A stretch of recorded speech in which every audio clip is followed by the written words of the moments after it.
If you sleep with these 5 types of women, you will remain miserable in life. Here's why. 1. If you sleep with a woman who came to you for help. If a woman comes to you for financial help, career help, spiritual guidance, or emotional support, and you use her vulnerability as leverage for sex, you are not being a man. You are exploiting weakness. You are weaponizing someone's desperation. Anything built on exploitation will never bring peace. The problem is not just the sex. The problem is the corruption of your conscience. The moment you turn help into a transaction of the body, you reduce yourself. You announce to the universe that you cannot do good without demanding flesh in return. Today, it may feel like you won. Tomorrow, that same mindset will follow you into business, into marriage, into leadership, and life has a way of paying people back. Men who trade help for sex slowly lose their integrity, and once integrity is gone, everything else collapses quietly. You cannot rise long-term when your foundation is manipulation. 2. If you sleep with someone's wife, no matter the circumstances, you will remain miserable. I'm not happy. We are separating. He doesn't treat me well. It's complicated. Complicated does not mean available.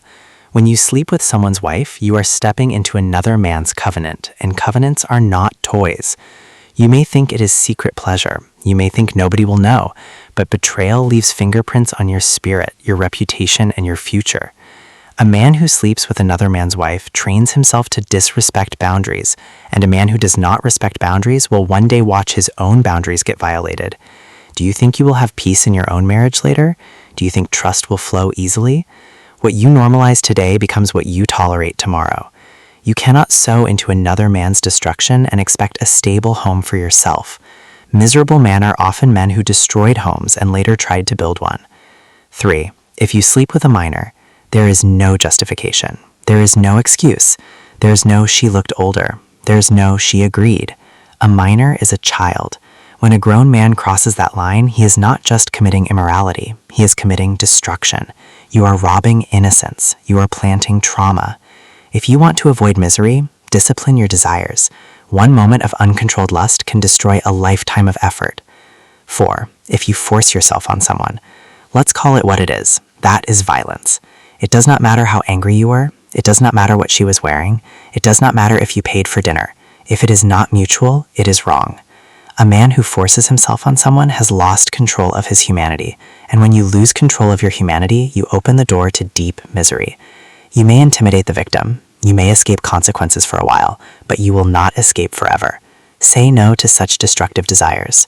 5. If you sleep around carelessly for fun or money. Some people call it freedom. Some call it vibes. Some call it enjoyment. Some call it business. Today you are with one person, tomorrow another. Even before one leaves, you are arranging the next. Today it feels exciting. Tomorrow it will feel empty. Pleasure without discipline leads to emptiness.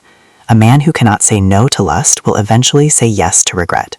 If you want a peaceful marriage, a focused mind, emotional stability, and a strong future, discipline is not optional. It is necessary.